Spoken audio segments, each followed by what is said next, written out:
Viewers, welcome back to another episode. This is the final episode in this series, which we are doing with Air Marshal Murthy which we have been doing with him about the importance of civil MRO and especially how it's a national asset. So, Air Marshal Murthy, today, can you throw some light on how we can strengthen the civil and MRO as a strategic asset? Sir, as we discussed in our previous episodes, that how we can interleave the requirement of the defense into the civil MROs and then prepare them for undertaking certain amount of the defense job and have creating a vertical. They can remain prepared for undertaking any building up the capacity as and when it is required, as and when it becomes actually the national requirement. If you are now see that there are, when as I said earlier also, that there are 145 odd the companies which are CAR 145 approved by DGCA, but you find only third party MROs which are capable of undertaking the heavy maintenance tasks. There are only maybe 5 or 6 of them in the entire country.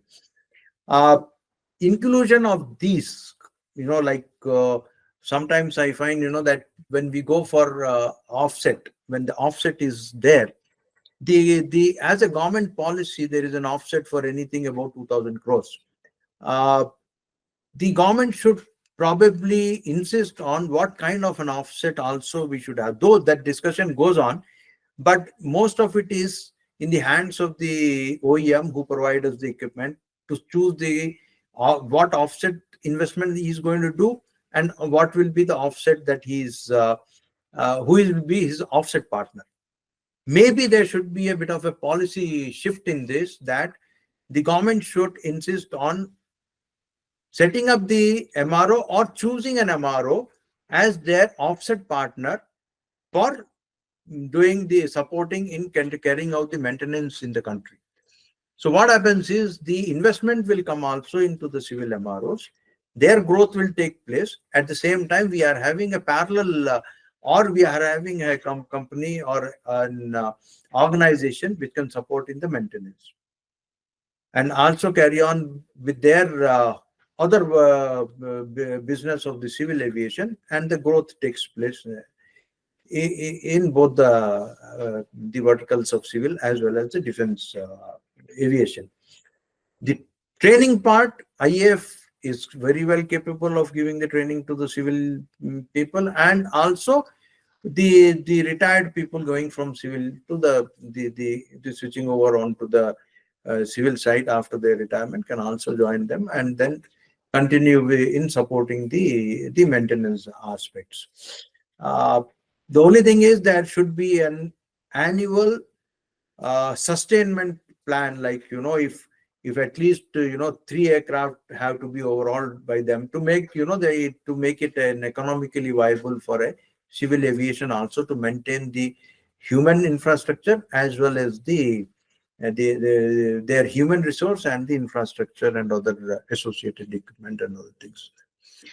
So that's how probably we can and in the last, I would say that the aircraft MRO which are there in the civil should not be perceived as only the money making business or the money making enterprise. These civil MROs can be developed and maintained to be to become potential. They have that potential and can be utilized extensively during the war or the hostilities and situations, and they should be considered as that national assets, rather than one of those organizations making profits. Thank you for that. Can you throw some light on how you look at the way the private interest is growing in MRO business and how that can move forward in some way? Yes, sir. Right now, private business, if you really see, after the government has showing a lot of interest in making the India as an MRO hub, That is the dream of the present government. And towards this, they have made certain policy shifts also by reducing the GST. And also you'll find the Airport Authority of India is also lease rates have been reduced quite a bit. And then there are certain things that the government has created, like the Gujarat in Gujarat they have created the gift city that is called Gujarat um, uh, international tech financial city, where the it's like an SEZ, where for 10 years there is no tax. It's a tax holiday. And you find that there is they are creating an environment of the entire financial environment and the economic environment, wherein even the Indian companies will be able to invest into the aircraft industry, rather than be depending only on the outside companies to invest into the money in and becoming the leasing companies also for the aircraft. So Indian companies also go in for leasing the aircraft and then operating it.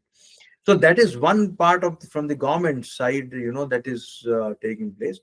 And the private industry, based on this, is also showing a lot of interest. Like you will see that the Lockheed Martin having the MOU with the Tata Advanced Systems Limited to create the civil as well as to create the defense MRO in Bangalore. And then similarly, the Airworks India has been bought off by Adanis, to who will be mostly working to start with on developing the platforms for airborne sensor, etc. So that way the private is also now started taking the interest into the defense industry, and they also want to become the aerospace and defense sector. They are all creating, be it Adani, be it Mahindras, be it Tatas.